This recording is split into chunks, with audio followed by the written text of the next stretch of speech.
अब bridge course कैसे समझते हो तुम? इस प्रारंभ में तुम्हारे साथ मैं रहूंगा, पॉलिटिकल साइंस में आपका जो है तुम्हारे पास सिद्धार्थ सर अवेलेबल रहेंगे और आयुषी मैम आपके लिए हिस्ट्री पढ़ाती हुई तुम्हें दिखाई देंगी और हम तीनों के साथ दिगराज सर भी आपको दिखाई देंगे जो कि आपको समय समय पर मेंटर करते रहेंगे। ऐसे ही आपका जो हमारे बेसिकली ओशन है उसका नाम इंडिया के नाम पर ही रखा गया है, उसको इंडियन ओशन कहते हैं। जब आपका बेसिकली तुम जाते हो 10th से 11th और 12th में तो तुम्हें डराया जाता है, धमकाया जाता है और कि सर आपने गंगा के बारे में तो बता दिया बट ब्रह्मपुत्र के बारे में आपका नहीं बताया।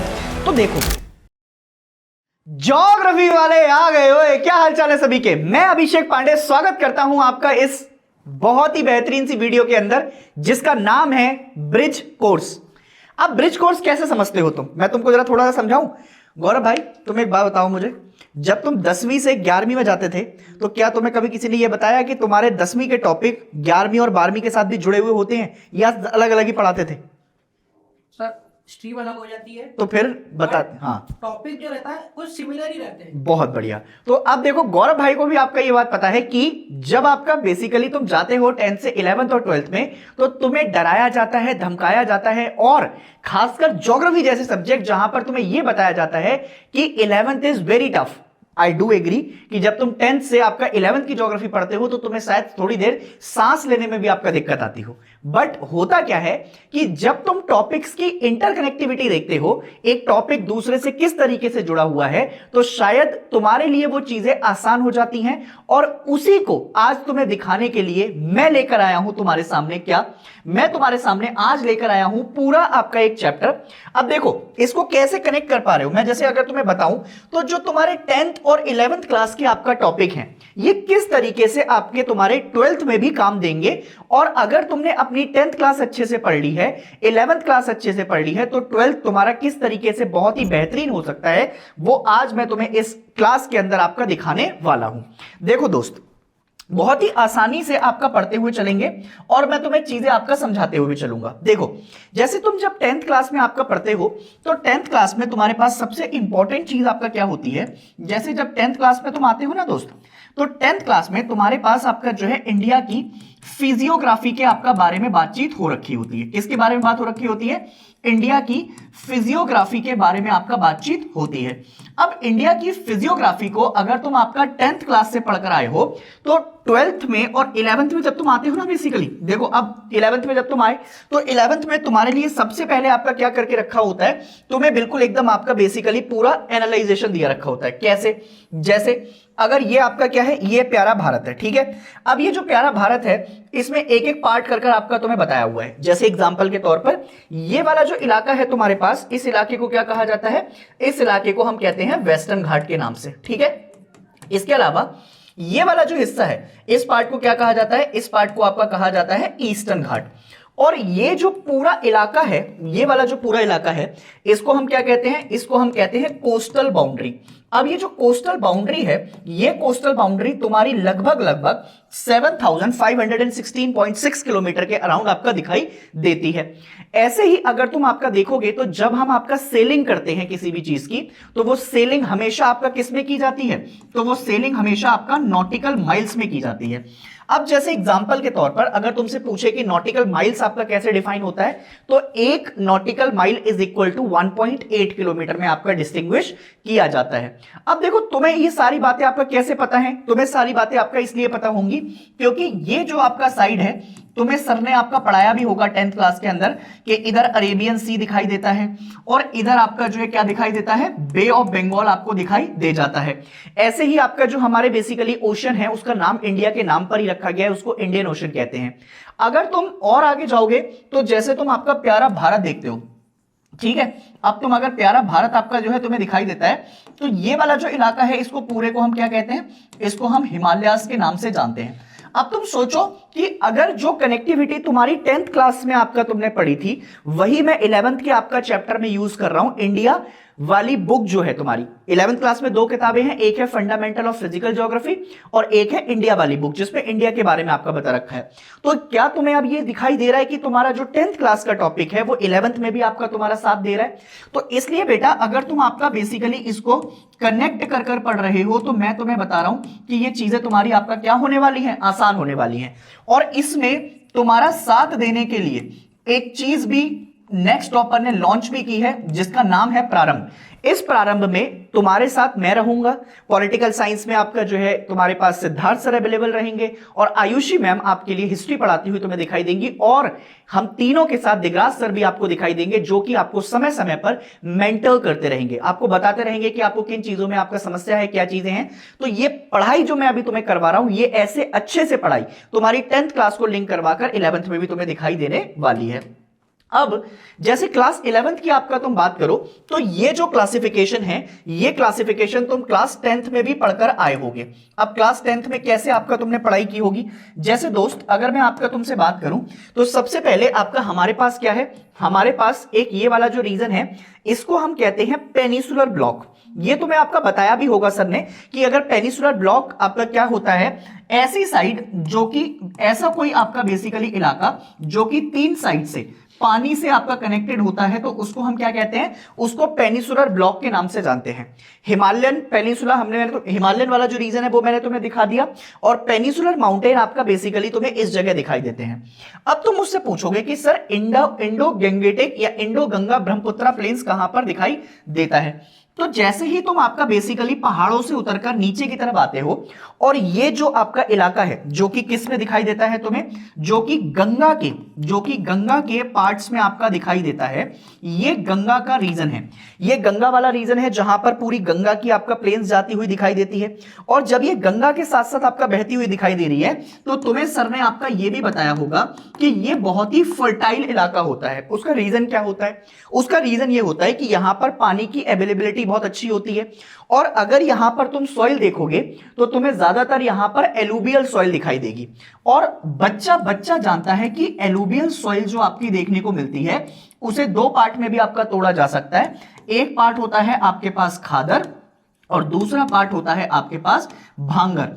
और इसी रीजन से आपका एक रीजन और निकल कर आता है, जिसको हम तराई क्षेत्र के नाम से भी आपका जानते हैं। तो अगर तुम देख पा रहे हो, तो ये सारी कनेक्टिविटी तुम्हारी 10th क्लास से ही मैं अभी कनेक्ट करके तुम्हें पढ़ा रहा हूं, और ये 11th क्लास में भी तुम्हें आपका दिखाई देने वाली है। तो ये वही आपका 11th क्लास के टॉपिक हैं, जो कि जैसे अगर मैं बात करूं कि जियोलॉजिकल रीजंस ब्रॉडली आपका किस पार्ट में डिवाइड होते हैं, तो ये फिजिकल फीचर्स के हिसाब से आपका डिफाइन किए गए हैं। और इसको अगर तुम देखोगे तो एक तो हमने पेनिसुलर ब्लॉक में तोड़ा हुआ है, पेनिसुलर ब्लॉक के अलावा आपका तुम देखोगे तो हमने किस में तोड़ा हुआ है, हिमालयाज में और पेनिसुलर माउंटेन्स के अंदर, और उसके अलावा गंगा ब्रह्मपुत्रा प्लेन्स में। अब तुम पूछोगे कि सर आपने गंगा के बारे में तो बता दिया, बट ब्रह्मपुत्रा के बारे में आपका नहीं बताया। तो देखो जरा, अगर तुम ध्यान से देखोगे तो जैसे ये वाला जो रीजन है ना इंडिया का, भारत का, ये वाला जो पार्ट है, ठीक है, इस वाले पार्ट की तरफ जब तुम आओगे तो इस पूरे रीजन को आपका क्या कहा जाता है, इस पूरे रीजन को हम नॉर्थ ईस्टर्न माउंटेन के नाम से जानते हैं, या नॉर्थ ईस्टर्न रीजन के नाम से भी आपका जाना जाता है। ये जो पूरा इलाका है ऊपर की तरफ, इसको तिब्बत रीजन के नाम से जानते हैं, और तिब्बत से आपका एक रिवर का ओरिजिनेशन होता है, जिसको हम किस नाम से जानते हैं, जिसको हम सांगपो के नाम से भी जानते हैं। अब ये सांगपो रिवर जब आती है आपका अरुणाचल प्रदेश में, तो अरुणाचल प्रदेश में इसका पहले नाम आपका क्या देखने को मिलता है, इसको कहते हैं दिहांग। और दिहांग के बाद जब यह आपका असम से होते हुए जाती है, तो असम से होते हुए इंडिया में इसका नाम क्या रख दिया जाता है, इसको ब्रह्मपुत्रा रिवर कहते हैं। तो ये जो पूरा रीजन अब तुम्हें दिखाई दे रहा है इधर वाला पार्ट से, ये क्या है, ये ब्रह्मपुत्रा आपका बेसिकली प्लेन्स का इलाका है, और मोस्टली ये भी फर्टाइल तुम्हें देखने को मिलेगा। ब्रह्मपुत्रा को एक और भी नाम से जाना जाता है, जिसको हम आपका जमुना के नाम से भी जानते हैं। अब तुम कहोगे जमुना, जमुना तो आपका यमुना को कहते हैं, नहीं बेटा, वो आपका बेसिकली लैंग्वेज का बैरियर है। जब तुम यूपी वगैरह वाली साइड जाते हो तो वहां को यमुना को जमुना ही कह के वो बोलते हैं, बट अगर इसका बांग्लादेश में नाम पूछोगे तुम ब्रह्मपुत्रा का, तो ब्रह्मपुत्रा को बांग्लादेश में आपका कहा जाता है जमुना। ठीक है, तो इसी तौर पर आपका जो है तुम्हें ये रीजन तुम्हें दिखाई देगा, जो कि गंगा ब्रह्मपुत्रा प्लेन्स वाले रीजन में तुम्हें दिखाई दे जाता है। अब जैसे भावर वाला जो रीजन है, अगर भावर की बात करें तो लगभग 8 से 10 किलोमीटर का आपका बेसिकली एक शिवालिक रीजन से दिखाई देता है। अब तुम कहोगे शिवालिक कहां पर है, देखो एक और चीज तुम्हें बड़ी मजेदार आपका दिखाता हूं, देखो जैसे क्या, ध्यान से देखना आप, ठीक है। जैसे मान लो ये आपका जो है बेसिकली प्यारा भारत, ठीक है, और इस प्यारे भारत के साथ आपका जब तुम जाओगे तो तुम्हें कुछ आपका माउंटेन रेंजेस दिखाई देंगी। जैसे सबसे ऊपर आपका जो है तुम्हें काराकोरम दिखाई देगी, काराकोरम के अलावा फिर तुम्हें आपका एक बेसिकली रेंजेस दिखाई देती हैं जिसको तुम कहते हो लद्दाख रेंजेस। लद्दाख के अलावा एक रेंजेस आपका तुमको दिखाई देती हैं जो कि तुम 11th क्लास में और डिटेल में पढ़ोगे, इनको कहा जाता है जांस्कर रेंजेस। और जांस्कर के अलावा फिर पीर पांजाल दिखाई देती है, फिर धौलाधार दिखाई देती है, और सबसे नीचे जो सबसे आपका बेसिकली नीचे दिखाई देती है इसको हम कहते हैं शिवालिक रेंजेस। अब ये शिवालिक रेंजेस जो होती हैं, ये शिवालिक रेंजेस का जो पार्ट है वो बेसिकली किससे कनेक्टेड है, जो यूपी का आपका दोआब वाला रीजन है जो कि गंगा के आसपास है, तो उस गंगा के आसपास वाले रीजन में आपका फर्टिलिटी कैसी देखने को मिलती है, उसमें फर्टिलिटी आपका ज्यादा देखने को मिलती है। तो इसीलिए जो भावर वाला रीजन है ये पैरेलली 8 से 10 किलोमीटर दिखाई देगा तुमको शिवालिक फुटहिल्स के साथ। As a result of this stream river coming from the mountain deposit heavy material rock and boulders at the time and this appear zone south of Bhavar is Terai belt. अगर तुम आपका basically इसके इस वाले part में देखते हो, ये वाला जो रीजन है शिवालिक के सदन वाला पोर्शन, तो सदन वाला पोर्शन आपका क्या देखने को मिल रहा है तुमको, तराई रीजन देखने को मिल रहा है। तराई क्यों कह रहे हैं, क्योंकि पानी की अवेलेबिलिटी अच्छी है। एक और चीज सुनना, अगर शिवालिक के ऊपर ऊपर देखोगे तो ये पूरा आपका बेसिकली तुम्हें क्या दिखाई दे रहा है, हिमालयास दिखाई दे रहा है। इसी हिमालयन रीजन से तुम्हें गंगा भी निकलती हुई आती हुई दिखाई देगी, और गंगा के साथ आपका यमुना भी दिखाई देगी, यमुना के साथ आपका और बहुत सारी आपका रिवर तुम्हें दिखाई दे रही होंगी जो कि हिमालय से निकलकर इधर की तरफ आएंगी। अब तुम एक बात समझो, अगर ये आपका बेसिकली ऊपर से आ रही हैं और ऊपर से आते हुए, जैसे मान लो इस पेन को मैंने बिल्कुल आपका स्लोप पे से ऐसे आपका ड्रॉप कर दिया, ठीक है, तो इसका मतलब है कि ये स्लोप आपका कैसा होना चाहिए, ये स्लोप बिल्कुल आपका ग्रेडियंट है, ऐसे कर है बिल्कुल एकदम पैरेलल। तो यहां पर जो पानी की स्पीड होगी वो क्या होगी, बहुत ज्यादा होगी। और जो माउंटेन्स के पास आपका पत्थर होंगे, बहुत सारे रीजन्स होंगे, वो पत्थर आपका स्लांट करते हुए नीचे की तरफ आएंगे। अगर ये पत्थर आपका स्लांट करते हुए नीचे की तरफ आ चुके हैं तो इसका मतलब है कि ये जो शिवालिक वाला रीजन है, ये जो तराई वाला रीजन है, यहां पर तुम्हें बहुत बड़े बड़े आपका बोल्डर पत्थर आपका दिखाई देंगे। क्यों दिखाई देंगे, क्योंकि पानी आपका कैसा आया है, सीधा आपका रीजन में आ चुका है। अब तुम अगर इस बात को समझते हुए दिखाई दो तो तुम्हारे पास आपका एक चीज समझ में आएगी कि यहीं से तुम्हारे आपका जो है बेसिकली दो पार्ट निकलते हैं। एक होता है old and new alluvial soil, अगर तुम देखोगे तो भांगर एंड खादर के नाम से जाने जाते हैं। जब तुम देखोगे तो तुम्हें यह भी आपका बात पता लगी हुई होगी कि आपका जब हम देखते हैं तो ऐसा बेसिकली मिट्टी जो कि बहकर आगे की तरफ चली जाती है, तो जो ऑलरेडी डिपॉजिट सॉइल होता है जैसे ही वो आगे गया तो अब वो पुराना हो चुका है, तो इसको हम कहते हैं ओल्ड एलुवियल सॉइल। और जो मिट्टी अभी अभी आपका नदियों ने यहां पर लाकर डिपॉजिट की है बिल्कुल इस पार्ट पे, तो इसको क्या कह देंगे, इसको न्यू एलुवियल सॉइल कह देंगे। और उनको किस नामों से जाना जाता है, उनको खादर और भांगर के नामों से भी जाना जाता है। अब तुम बोलोगे कि आपका बेसिकली जब ये रिवर आ रही थी तो रिवर के अलग अलग स्टेजेस भी आपका देखने को मिले, बिल्कुल देखने को मिलेंगे। अब जरा सुनो बहुत ध्यान से, जैसे एग्जांपल के तौर पर अगर मैं तुम्हें एक और बात बताऊं, जैसे एक रिवर जब आ रही होती है, ठीक है, ये मान लो आपका रिवर आ रही है, तो रिवर के तीन आपका बेसिकली स्टेजेस हो सकते हैं। एक हो सकती है आपकी यूथ स्टेज, एक हो सकती है आपकी मैच्योर स्टेज, और एक हो सकती है आपकी कौन सी स्टेज, एक हो सकती है आपकी ओल्ड स्टेज। अगर तुम कभी यूथ आपका स्टेज में देखोगे तो यूथ स्टेज आपका बेसिकली रिवर बनने के साथ साथ ये वी वैलीज आपका बनाने का काम करती है। अब वी शेप वैली आपका जब बनेंगी तो कैसे बनेंगी, जब ये काटती हुई आ रही है तो वो ऐसे कर आपका वी शेप की वैलीज को बनाते हुए जा रहे हैं। जैसे जैसे रिवर अपने पार्ट्स को छोड़कर हिमालयास को नीचे की तरफ आना शुरू करती है तो उसका दायरा थोड़ा सा बढ़ने लग जाता है। इसका मतलब क्या हुआ, जो ये वी शेप वैली थी अब ये थोड़ी सी आपका क्या हो जाएंगी, ब्रॉड हो जाएंगी। और जैसे ही आपका ये ब्रॉड होती हुई तुम्हें दिखाई दी तो इस ब्रॉडन अप के होने के साथ ये मैच्योर पार्ट में चली गई। और जब तुम आपका मैच्योर से ओल्ड की तरफ जा रहे हो तो रिवर अपना मोस्टली आपका चेंज करती है चैनल को। मतलब मान लो पहले वो इस डायरेक्शन में आ रही थी, फिर वो धीरे धीरे कर आपका बेसिकली इस डायरेक्शन की तरफ चली गई, तो ये पार्ट आपका एक क्या हो गया, ये पार्ट अलग से आपका कट गया। और जब ये पार्ट आपका कट गया तो इसको हमने क्या कह दिया, इसको हमने आपका ऑक्सबो लेक के नाम से जान लिया। अब ये जो पार्ट आपका रिवर्स के पार्ट से अलग हुआ है इसी को ऑक्सबो लेक का नाम बताया। अब तुम मुझे बताओ कि क्या ये चीज आपका टफ लग रही है, अगर तुम इसी तरीके से कनेक्टिविटी कर पढ़ोगे 11th क्लास में तो मैं तुम्हें वादा करता हूं कि तुम्हें, देखो ज्योग्राफी आपका मैं इसलिए पॉइंट आउट कर रहा हूं क्योंकि बहुत सारे बच्चे आपका ज्योग्राफी को ऑप्ट नहीं करते हैं 11th क्लास में। उसका रीजन क्या होता है, एक तो हिस्ट्री के अंदर 7 चैप्टर और पॉलिटिकल साइंस के अंदर भी आपका चैप्टर कम, इजी दिख जाती है तुम्हें। पॉलिटिकल थ्योरी तो चलो फिर भी आपका थोड़ी सी हार्ड दिखाई देती है, और वो जो आपका 7 चैप्टर तुम्हें दिखाई देते हैं कि मग अप कर लेंगे 3-4 चैप्टर और पेपर में जाकर आपका उल्टी कर देंगे उनकी। इसमें क्या है, इसमें जब 11th क्लास की आपका ले रहे हैं तो कनेक्टिविटी तो करी नहीं, टीचर ने हर चैप्टर आपका अलग अलग करके पढ़ा दिया, और फिर उसमें क्या होता है, उससे आपका जो है बेसिकली तुम्हारी कनेक्टिविटी टूट जाती है। तो जब तुम चैप्टर को समझ नहीं पाते हो, चैप्टर को आपका कनेक्ट नहीं कर पाते हो, तो तुम्हें वो बोरिंग लगने लग जाता है, टफ लगने लग जाता है, और 11th क्लास आपका ऐसे लगने लग जाती है कि बहुत बड़ी प्रेशर हो गई, मैंने शायद ह्यूमैनिटीज की जगह आपका साइंस ही ले ली होती तो भी आपका सही हो जाता। बात तो वही चल रही है। तो इसीलिए कह रहा हूं कि अगर तुम आपका अच्छे से कनेक्ट कर पढ़ोगे तो तुम्हारी चीजें बहुत आसान हो जाएंगी।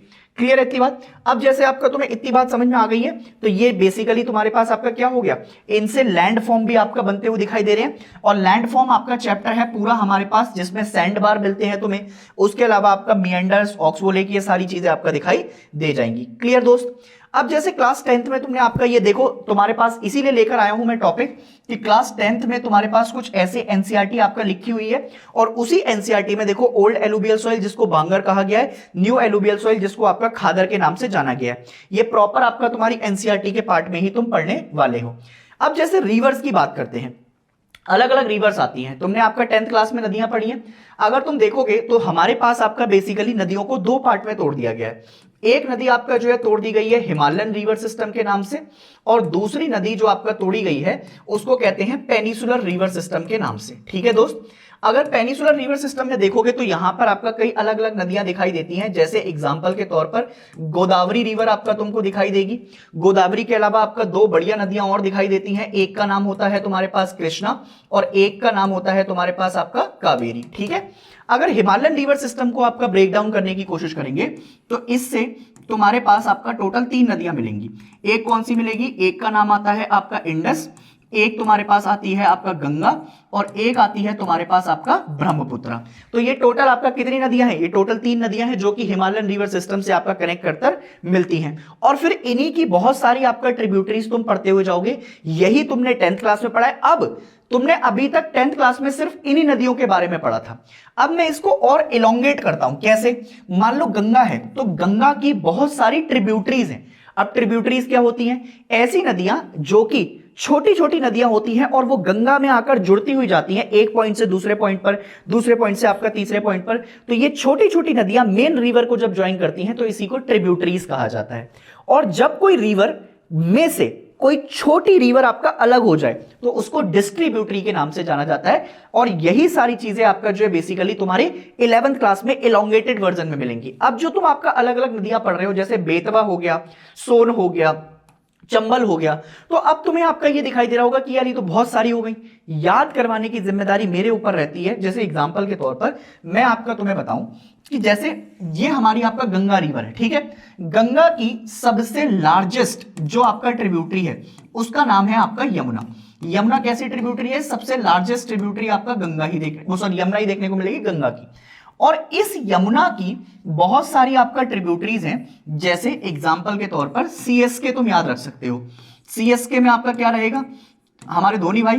तो एक सबसे पहली ट्रिब्यूटरी आपका कौन सी मिलेगी? चंबल। चंबल के अलावा एक आपका तुमको मिलेगी सिंध, और सिंध के अलावा आपका क्या मिलेगी? केन। ये 3 ट्रिब्यूटरी आपका किसके ट्रिब्यूटरी हैं? ये तीनों आपका यमुना की ट्रिब्यूटरी हैं। अब तुम कहोगे आप कोली भाई को भूल गए, कोली भाई के बिना तो आपका जो बेसिकली ही इज किंग, तो बेंगलोर को भी जोड़ लो, और बेंगलोर से आपका कौन सी रिवर बना लो? एक नदी बना लो जिसको कहते हैं बेतवा। तो ये बेतवा आपका जो है बेसिकली इसी के पार्ट में आपका जुड़ती हुई चली जाएगी। तो सीएसबी के, अब ये क्या हो गया? ये हो गए तुम्हारे निमोनिक्स, और इन्हीं निमोनिक्स से याद करने का जो तुम्हारा तरीका है वो तुम्हारे लिए आसान कर दूंगा मैं। ऐसे बहुत सारे निमोनिक्स हैं जिससे तुम्हें लंबी लंबी जो चीजें हैं याद करने वाली, जो तुम्हें याद नहीं होती, वो मैं याद कराता हुआ चलूंगा तुम्हें क्लास के अंदर ही। तो मुझे ऐसा लग रहा है कि अब ये 10th वाली चीजें थोड़ी सी इलोंगेटेड जरूर है, बट वो आसानी से तुम्हारे पास आपका चीजें कवर होती हुई जा रही हैं। अब जैसे ये लैंड यूटिलाइजेशन वाला आपका एक पर्टिकुलरली चैप्टर के अंदर दे रखा है तुम्हारा ज्योग्राफी के अंदर, ठीक है? अब देखो मैं तुम्हें एक मजेदार बात बताता हूं। मान लो तुमने आपका 12th में ज्योग्राफी देखकर तुम्हें डर लगता है कि भाई ज्योग्राफी आपका ले लिया, अब कैसे आपका पार्ट होगा। तो मेरी जान, यही तो तू पढ़कर आया है अभी 10th क्लास में। देख जरा ध्यान से, अगर 10th क्लास के लैंड यूटिलाइजेशन को डिवाइड करेंगे तो सबसे पहले आपका बेसिकली फॉरेस्ट आते हैं, फिर उसके अलावा land not available for cultivation में दो तरीके से आपका डिवाइड किया गया है, एक बैरन है और एक बेसलैंड है, और एक ऐसा लैंड होता है जो कि आपका एग्रीकल्चर यूज के लिए रखा जाता है, जो एग्रीकल्चर यूज पे नहीं रखा जाता और बाकी चीजें उस पर बनाई जाती है, जैसे बिल्डिंग्स हो गई, रोड्स हो गई, फैक्ट्रीज हो गई, ये सारी चीजें। अब अनकल्टिवेटेड के अलावा अदर देन फैलो लैंड कौन सा होता है, जिसको हम आपका परमानेंट पेस्चर या ग्रेजिंग के लिए रखते हैं, और उसके अलावा बाकी जिसको हम आपका मिसलिनियस काम के लिए रखते हैं, जैसे हम आपका किसी नेट सोन एरिया के लिए, कल्चरेबल वेस्टलैंड इलाके के लिए, इन सारी चीजों के लिए आपका। अब कल्चरेबल वेस्टलैंड क्या होता है, ऐसा लैंड जिसको हम मोर देन 5 एग्रीकल्चर ईयर के लिए अनकल्टिवेटेड छोड़ देते हैं, क्योंकि उसकी फर्टिलिटी क्या हो जाए, अच्छी हो जाए।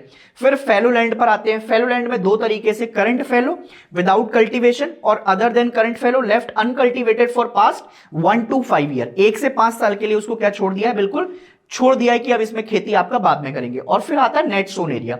अब तुम मुझे बताओ कि ये क्लास 12th का जो इलाका है, देखो बिल्कुल एग्जैक्टली आपका जो लाइनें लिखी हुई हैं वो यही तो है कि कैटेगरीज ऑफ लैंड यूज, फिर उसके अलावा बैरन एंड बेस्टलैंड। अब तुम सोचो कि अगर तुम इसको अच्छे से 6 महीने में अगर आपका बिल्कुल मैपिंग के साथ और एक एक आंसर राइटिंग के साथ आपका कर लेते हो, तो मैं तुमसे आपका क्या कह रहा हूं, मैं तुमसे कह रहा हूं कि तुम्हारे लिए ये जो है वो केक वॉक हो जाएगा, बिल्कुल आसानी से तुम उसको कवर कर लोगे। और उसी के लिए आपका मैं तुमसे अभी कह रहा था थोड़ी देर पहले, क्या प्रारंभ, ठीक है।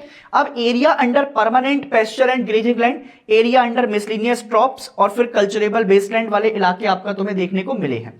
तो ये बिल्कुल आपका जो सिविलाइजेशन है तुम्हारी वो वैसे ही आपका डिफाइन हो रखी है।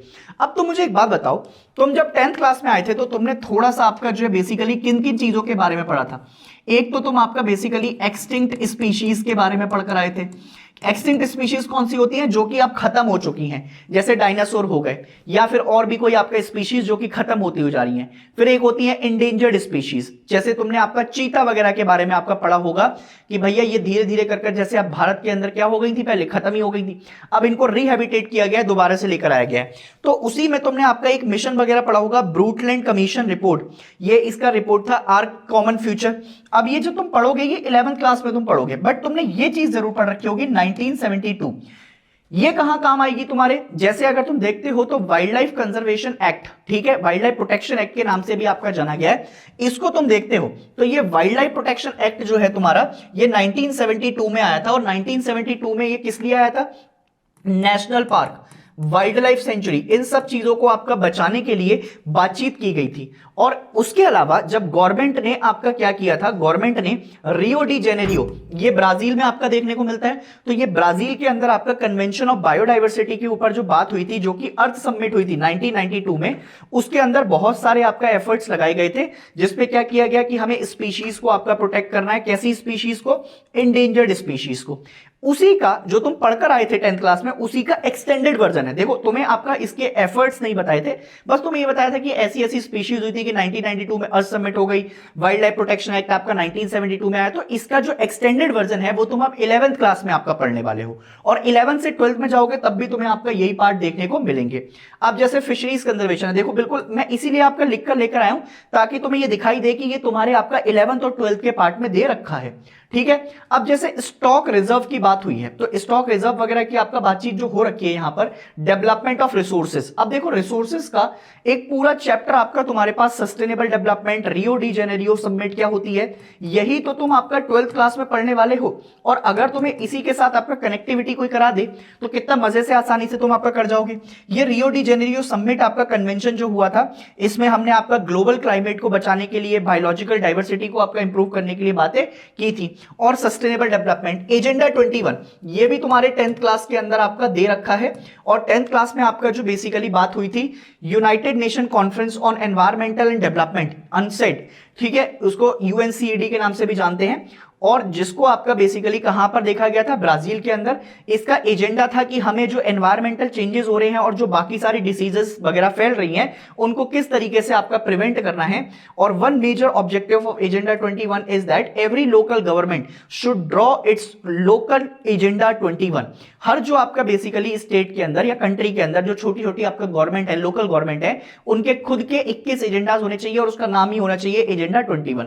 तो यही बात है तो आपकी तुम्हारी क्लास 10th में देखते हुए हैं। अब जैसे एक सॉइल का आपका चैप्टर दे रखा है तुम्हारे पास। तो सॉइल का जो चैप्टर है उसमें देखो टॉप सॉइल, फिर सब सॉइल, सब स्टीम, ये पढ़े थे ना 10th क्लास में? नहीं पढ़े अगर तुमने आपका तो मैं तुम्हें दिखाता हूं, वैसे दिखराज सर ने पढ़ाए होंगे। सॉइल फॉर्मेशन आपका क्लास 11th में बिल्कुल सेम दिखा रखा है कि सॉइल फॉर्मेशन। अब देखो इसका एक्सटेंडेड वर्जन कैसे पढ़ना है। देखो सॉइल की जो आपका फॉर्मेशन होती है उसमें लेयर होते हैं, ठीक है। उसमें लेयर कैसे होते हैं? उसमें लेयर कुछ आपका ऐसे होते हैं, OA BC, ठीक है। अब देखो जैसे O लेयर होती है, A लेयर होती है, E लेयर होती है, B लेयर होती है और C लेयर होती है। तो जो सबसे फर्टाइल वाली आपका लैंड होती है वो A और OA के बीच में आपका देखने को मिलेगी तुम्हें, और सबसे अच्छी फर्टिलिटी आपका यहीं पर देखने को बताई जाती है। तो ये किस तरीके से आपका पहले पेरेंट मटेरियल होते हैं, फिर धीरे धीरे कर कैसे आपका सॉइल की फर्टिलिटी इंप्रूव होती जाती है, वो सारी चीजें आपका सॉइल के कंजर्वेशन से तुम्हें 11th क्लास में बताई हैं। फिर तुम्हारे आपका 10th क्लास में तुम्हें सिर्फ जो बता रखा था वो ICAR वाली आपका सॉइल का डिस्ट्रीब्यूशन दे रखा था। ICAR क्या होता है? Indian council of agriculture research. इसमें जो तुम्हें सॉइल्स के बारे में आपका बताया हुआ था वो बताया हुआ था आपका एलुवियल सॉइल के बारे में। एलुवियल के अलावा तुम्हें एक जो बताया हुआ था वो बताया हुआ था ब्लैक सॉइल के बारे में। ब्लैक सॉइल के बाद आपका तुम्हें रेड और येलो सॉइल के बारे में आपका बता रखा था, ठीक है। इसके अलावा फिर तुम्हें आपका किसके बारे में बता रखा था? स्वैम्पी सॉइल, ठीक है, स्वैम्पी पिटी। इसके अलावा आपका फॉरेस्ट सॉइल, ठीक है। तो ये जो आपका क्लासिफिकेशन है ये ICAR के आपका बेसिकली हिसाब से बताया गया था। इसी का एक एक्सटेंडेड वर्जन है जिसको बताया गया है USDA के हिसाब से। USDA क्या है? US department of agriculture. इसमें जो सॉइल के नाम दे रखे हैं वो कैसे दे रखे हैं? हेप्ट सॉइल, ठीक है, सोल, ठीक है। उसके बाद एक इंसेप्टिसोल्स, इंसेप्टसोल। फिर आपका जो है बेसिकली ऐसे करके नाम बता रखे हैं, हेप्टसोल, इंसेप्टिसोल, मोलीसोल, ऑक्सीटिसोल, ठीक है। फिर ये सारे जो नाम हैं, अब ये नाम कहां से आए हैं? ये नाम बेसिकली इन्हीं के हैं, बस क्योंकि उसको नाम दिया गया है यूएस डिपार्टमेंट ऑफ एग्रीकल्चर ने, तो उन्होंने हमारे ब्लैक सॉइल को आपका चेंज कर ऐसे नाम दे दिया। फिर उसके अलावा एलुवियल सॉइल को नाम कर यहां पर दे दिया। यही बस एक एक्सटेंडेड वर्जन है। बाकी जो तुम आपका 10th क्लास में पढ़कर आए हो उसी का 11th क्लास में आपका एक वर्जन तुम्हें यहां पर दिखाई दे रहा है। तो ये जो सॉइल का फर्टिलाइजेशन है ये प्रोसेस ऑफ फॉर्मिंग। अब process of forming soil formation कैसे होता है? इसमें सबसे पहले पेडोजेनेसिस। अब ये पेडोजेनेसिस क्या होता है? जो सॉइल की स्टडी वगैरह की जाती है सॉइल फॉर्मेशन का, वो इसके ऊपर आपका डिपेंड होता है और मोस्टली वेदरिंग उसमें बहुत बड़ा रोल प्ले करती है। वेदरिंग क्या होता है? जितने भी हमारे आपका जो बेसिकली प्रेशर लगते हैं एक्सटर्नल एजेंट के कारण, तो जो रॉक्स वगैरह होती हैं वो धीरे धीरे कर टूट जाती हैं और उसकी वेदरिंग को ही आपका क्या कहा जाता है? वेदर्ड मटेरियल के हिसाब से बात की जाती है, ठीक है। अब ये देखो तुम, जैसे सॉइल फॉर्मेशन फैक्टर किन किन चीजों के ऊपर डिपेंड करते हैं, तो 5 चीजें हैं। ये थोड़ा सा एक्सटेंडेड वर्जन है। इसमें पेरेंट मटेरियल हो गया कि क्या क्या चीजें उसमें मिल रही हैं। टोपोग्राफी, लैंड कैसी है, क्या वहां पर आपका बेसिकली पहाड़ हैं, क्या वहां पर फर्टाइल लैंड है, क्या चीजें। क्लाइमेट बहुत बड़ा रोल प्ले करेगा, बायोलॉजिकल एक्टिविटी, और उसके अलावा टाइम। ये 5 ऐसे फैक्टर हैं जो कि तुम्हारी सॉइल की फर्टिलिटी को इंप्रूव करते हुए जाते हैं। तो इन्हीं का एक्सटेंडेड वर्जन आपका तुम्हें कहां बताया गया है? यहां पर बताया गया है। अब देखो एक और तुम्हें बढ़िया चीज दिखाता हूं। ये 10th क्लास में तुम्हारे आपका ना स्टेट ऑफ इंडियाज एनवायरमेंट, उसमें एक आपका झबुआ नाम की क्या दे रखी है? झबुआ नाम की आपका बेसिकली एक केस स्टडी बता रखी थी। ये एग्जैक्टली आपका सेम केस स्टडी हमारे पास जो दे रखी है ये क्लास 12th में आपका दे रखी है। और क्लास 12th की जो आपका बेसिकली केस स्टडी है झबुआ की, ये हर साल लगभग आपका पेपर में हमको दिखाई भी देती है और उसी के हिसाब से हम आपका पढ़ते हुए भी जाते हैं। तो कनेक्टिविटी आपका तुम्हारे पास देख रहे हो तो किस तरीके से दिखाई दे रही है कि जैसे 10th हो गया, 10th से आपका 11th और 12th, तो ये कनेक्ट आपका कर रहे हैं तुम्हें टॉपिक। अब जैसे क्लास 10th में आपका normal species, endangered species, vulnerable और रेयर। अब नॉर्मल स्पीशी ऐसी होती है जो कि बहुत ज्यादा हैं, जिनको अभी अगर तुम आपका बेसिकली क्या कर रहे हो, सर्वाइवल के लिए बहुत ज्यादा हो रखी है आपका एनवायरमेंट के अंदर। इंडेंजर्ड स्पीशी वो होती है जिनकी खतरे की घंटी बज चुकी है, अब ये खत्म हो जाएंगी अगर इनको नहीं बचाया गया। वल्नरेबल जो इंडेंजर्ड के पीछे हैं, मतलब अगर इनको नहीं बचाया गया तो ये इंडेंजर्ड में आ जाएंगी। और रेयर स्पीशी वो होती है जो कि आपका मिली नहीं रही है। एंडेमिक स्पीशी वो होती है जो कि किसी पर्टिकुलर इलाके से बिलोंग करती हैं। क्या एग्जांपल दे सकते हो आप? बिल्कुल दे सकता हूं। अगर तुम्हें वन हॉर्न राइनो का पता हो, एक सींग वाला गेंडा, तो वो काजीरंगा नेशनल पार्क में मिलता है, एंडेमिक स्पीशी है, ठीक है। अब ऐसे ही आपका जो बात कर रखी है हमसे, ये क्लास 11th के आपका चैप्टर में कर रखी है। क्लास 11th में आपका सेम टॉपिक है इंडेंजर्ड स्पीशी, इसको बताया गया है। बस इसमें आपका एक्सटेंडेड वर्जन क्या है? IUCN, IUCN के अलावा आपका रेड डेटा बुक। IUCN क्या होता है? International union for conservation of nature, जो क्या करता है, किसी भी स्पीशीज को आपका बेसिकली डिस्ट्रीब्यूट करने का काम करता हुआ जाता है। अब जैसे तुम वाटर स्कार्सिटी की आपका बात करते हो, तो वाटर स्कार्सिटी मतलब किस तरीके से आपका पानी का खत्म होना देखा जा रहा है। तो वाटर स्कार्सिटी क्यों नीडेड है? तो हमें कंजर्वेशन एंड मैनेजमेंट आपका करना है, ये 10th क्लास में बताया गया था। इसी का एक्सटेंडेड वर्जन तुम्हें 12th क्लास में दिखा रखा है। एक तो वाटरशेड मैनेजमेंट प्रोग्राम, ये बहुत बढ़िया आता है, ठीक है। इसके अलावा हम आपका क्या कर रहे हैं, लोकल लेवल पर आपका अलग अलग प्रोजेक्ट चलाते हैं, जैसे हरियाली प्रोजेक्ट आपका चलाया जाता है गवर्नमेंट ऑफ इंडिया की तरफ से। ऐसे ही आपका जो है फिर और बहुत सारे प्रोजेक्ट आपका चलाए जा रहे हैं। यही कंजर्वेशन ऑफ वाटर तुम्हें 12th क्लास में भी पढ़ने को मिलेगा। अब ये रेन वाटर हार्वेस्टिंग की आपका बातचीत हो रखी है, देखो जरा डिफरेंट डिफरेंट प्रोजेक्ट्स, जैसे फ्लड से बचाने के लिए और सारी चीजें करने के लिए। और ये क्लाइमेट चेंज ही तो चल रहा है। राजस्थान में देखो तुम क्या होता है कि कभी कभी आपका बेसिकली हमारे पास कुछ जगह ऐसी हैं जहां पर बारिश हो ही नहीं रही है, और किसी जगह बारिश इतनी ज्यादा हो रही है कि हमें समझ ही नहीं आ पा रहा है। उसी का सेम वर्जन आपका कहां पर दे रखा है, हमें क्लास 11th में आपका पढ़ा रखा है। और क्लास 11 से आपका 12th में भी जब तुम जा रहे हो तो क्लाइमेट चेंज के बारे में आपका बातचीत वहां पर भी की गई है। चाहे तुम ना मान रहे हो तो ये देख लो, बैम्बो ड्रिप इरिगेशन की आपका बारे में बातचीत की गई थी। ये तुम्हें बहुत 200 साल पुराना आपका सिस्टम है, जिसमें हम आपका बैम्बू के अंदर क्या करते हैं, पानी को स्टोर करते हैं और फिर वो बाद में पानी पीने के काम आता है। ये टाइप ऑफ फार्मिंग, देखो अब बहुत ध्यान से सुनना, एग्रीकल्चर का आपका एक टॉपिक है, टाइप ऑफ फार्मिंग के आपका बारे में बात की गई है। ये प्रिमिटिव सब्सिस्टेंस फार्मिंग, इसको हम किस और नाम से भी जानते हैं, इसको स्लैश एंड बर्न के नाम से भी जाना जाता है, इसको झूमिंग कल्टीवेशन के नाम से भी जाना जाता है, इसको आपका और किस नाम से जाना जाता है, इसको प्रिमिटिव सब्सिस्टेंस एग्रीकल्चर के नाम से भी जाना जाता है, इसको लदांग वगैरह के नाम से भी जाना जाता है, इसको रोका के नाम से भी जाना जाता है ब्राजील के अंदर। यही सेम आपका चैप्टर तुम्हें कहां मिल रहा है, तुम्हारे यही सेम चैप्टर आपका तुम्हारे बेसिकली तुम्हें दिखाई देगा 12th क्लास में। अच्छा, तुम्हारे 10th क्लास में तुमने ये पढ़ा होगा ना, Roca in Brazil, Masole in Central Africa, Ladang in Indonesia. तो ये सारी चीजें आपका तुम्हें कहां पर दिखाई दे रही है, ये सारी चीजें तुम्हें आपका 12th में भी दिखाई दे रही है। और 12th में सेम एग्रीकल्चर का आपका एक चैप्टर दे रखा है जिसमें प्रॉपर आपका यही बता रखा है। अब उसका एक्सटेंडेड वर्जन कैसे है, एग्रीकल्चर में जैसे तुमने पढ़ा था 10th क्लास के अंदर कि राइस के लिए क्या क्या खेती चाहिए, कितना टेम्परेचर, कितना आपका बेसिकली रेनफॉल होना चाहिए, कितने आपका जो है क्विंटल उगता है, कौन सा नंबर 1 है, कौन सा नंबर 2 है।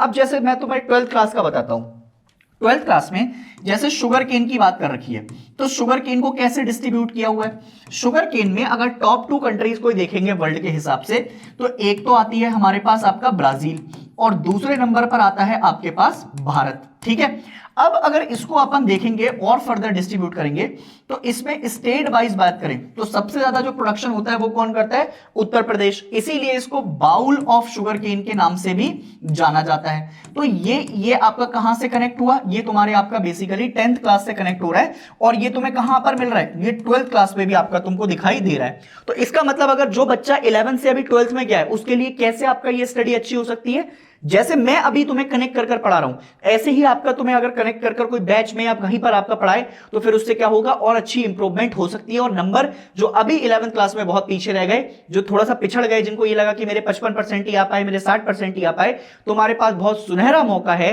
कि तुम अच्छे से कंसिस्टेंट स्टडी कर 95%, 90%, 99% की तरफ जा सकते हो। अब जैसे ये टॉपिक दे रखा है मिनरल एंड एनर्जी रिसोर्सेज का, तो इसमें 2 तरीके से आपका रिसोर्सेज को तोड़ा जाता है। एक होते हैं मेटेलिक मिनरल और एक होते हैं non metallic mineral. Metallic mineral जिसमें मेटल की क्वांटिटी ज्यादा, नॉन मेटेलिक जिसमें आपका मेटल नहीं पाए जाते हैं। मेटेलिक के अंदर 2 तरीके से फिर से तोड़ा जाता है, एक होते हैं फेरस और एक होते हैं नॉन फेरस। फेरस जिसके अंदर आयरन का कंटेंट ज्यादा होता है, नॉन फेरस जिसके अंदर आयरन देखने को नहीं मिलता है। यही तुम्हारे आपका बेसिकली 10th क्लास में पूरा डिफाइन किया हुआ है। फेरस के एग्जांपल में आयरन ही लिख दिया है, नॉन फेरस में आपका कॉपर, लेड वगैरह के एग्जांपल दे रखे हैं, प्रीशियस में आपका तुम्हें गोल्ड, डायमंड वगैरह के बारे में बात की गई है। ये सेम टॉपिक मिनरल रिसोर्सेज तुम्हारे आपका कहां पर दिखाई देगा, बट अब ये सिर्फ इतना नहीं रह जाएगा, ये बहुत डिटेल में जाकर अब पढ़ाई होगी। कैसे डिटेल में, मतलब आपका फेरस मिनरल कहां कहां पाए जा रहे हैं, क्या क्या बेसिकली वो जगह हैं, कौन कौन सी माइंस हैं जहां से आप पढ़ोगे। तो इसी की डिटेल स्टडी आपका कहां पर है, तुम्हारे 12th क्लास में दे रखी है। बट बेस तो आपका सेम है। अगर तुम्हारा बेस आपका अच्छा है और कोई तुम्हें पढ़ा दे, तुम्हारी शक्तियों का आपका इस्तेमाल ज्ञात करा दे कि तुमने 10th क्लास में आपका ऐसे चीजें पढ़ी थी और 12th में भी तुम अब यही पढ़ने वाले हो, तो सोचो कितने आसान हो जाएंगी तुम्हारी चीजें। ये चैप्टर आपका तुम्हारा सेम दे रखा है क्लास 10th में पॉल्यूशन वाला। अब तुम देखो कि आपका तुम्हें एयर पॉल्यूशन वगैरह पूरे पढ़ाए गए हैं। अब इसी का जो वर्जन है 10th क्लास का, ये क्लास 12th में आपका दे रखा है। अब ये क्लास 12th में क्या बता रखा है, क्लास 12th में थोड़ा सा एक्सटेंडेड वर्जन हो गया है। एयर पॉल्यूशन में कौन कौन से आपका बेसिकली तुम्हारे पास ऑक्साइड इन्वॉल्व होते हैं, सल्फर के होते हैं, नाइट्रोजन के होते हैं, कार्बन के होते हैं, वाटर पॉल्यूशन का क्या रीजन है, लैंड पॉल्यूशन का क्या रीजन है, ये बस एक एक्सटेंडेड वर्जन है। बट ये तुम्हें आपका आराम से तुम पढ़ लोगे। उसका रीजन क्या है कि तुमने थोड़ी सी आपका स्टडीज क्या हुई है, अच्छी की हुई है। अब जैसे ट्रांसपोर्ट वाला एक चैप्टर है, ट्रांसपोर्ट आपका कैसे, कनेक्टिविटी अच्छी होनी चाहिए, ट्रांसपोर्टेशन अच्छा होगा तो उससे क्या होगा, इसमें गोल्डन क्वाड्रिलेटरल के बारे में बात कर रखी है। हमारे पास ऊपर आपका क्या है, दिल्ली, दिल्ली के अलावा आपका वेस्ट बंगाल, वेस्ट बंगाल के अलावा हमारे पास क्या आ गया, एक आ गया तुम्हारे पास मुंबई, और नीचे क्या हो गया तुम्हारा चेन्नई। इसके बहुत सारे पार्ट हैं। अब जैसे north south corridor, Kashmir to Kanyakumari आपका कनेक्ट कर रहे हैं। तो ये क्या है, ऐसा ही एक चैप्टर ट्रांसपोर्टेशन नाम का तुम्हारे क्लास 12th के अंदर दे रखा है, और इनफैक्ट दोनों बुक में दे रखा है। एक बुक में तुमसे आपका वर्ल्ड लेवल पर बात की गई है कि ट्रांसपोर्टेशन के लिए कैसे रेलवेज बहुत इंपॉर्टेंट रोल प्ले करता है, और इस रेलवेज में तुम आपका ट्रांस कैनेडियन, ट्रांस साइबेरियन, ठीक है, इन सारी चीजों के आपका बारे में बातचीत करते हो, और एक में विद इन इंडिया के बारे में आपका बातचीत की गई है। अब जैसे तुमने इस 10th क्लास में आपका ये नहीं पढ़ा था कि हमारे पास टोटल 16 जोन होते हैं जिसमें हमने रेलवेज को आपका डिफाइन किया हुआ है, और इन रेलवेज के आपका हेडक्वार्टर भी होते हैं। ऐसे ही तुम्हारे पास आपका 10th क्लास में सारे पोर्ट के नाम नहीं दे रखे थे। जैसे कांडला पोर्ट तुमको दिखाई देता है आपका गुजरात के अंदर, जेएनपीटी और मुंबई पोर्ट है तुम्हारे पास कहां पर, ये तुमको दिखाई देगा मुंबई के अंदर। ऐसे ही फिर तुम बेंगलोर पोर्ट देखोगे जो कि तुम्हें दिखाई देगा आपका कहां पर, कर्नाटका के अंदर। फिर कोचीन जाओगे, कोचीन आपका केरला के पास दिखाई देगा। तो इनके एक्सटेंडेड वर्जन नहीं थे, बस बात वही है, और 12th क्लास में आपका ये दिखाई तुम्हें दे रहा है। इसके अलावा बीआरओ के बारे में तुम्हारी 10th क्लास में भी बात की गई है, और 12th क्लास में भी आपका बात की गई है। It is Border Road Organisation, जो कि हमारे पास स्ट्रेटेजिक डिफेंस टेक्नोलॉजी और सड़कें वगैरह अच्छी बनाने का काम करती है। पहाड़ी इलाकों में, बॉर्डर से कनेक्टेड इलाकों में, उनको आपका तुम्हें दिखाई देता है, और इसी के साथ रोड डेंसिटी और रेलवेज वगैरह आपका क्या हो जाते हैं, डिफाइन हो जाते हैं।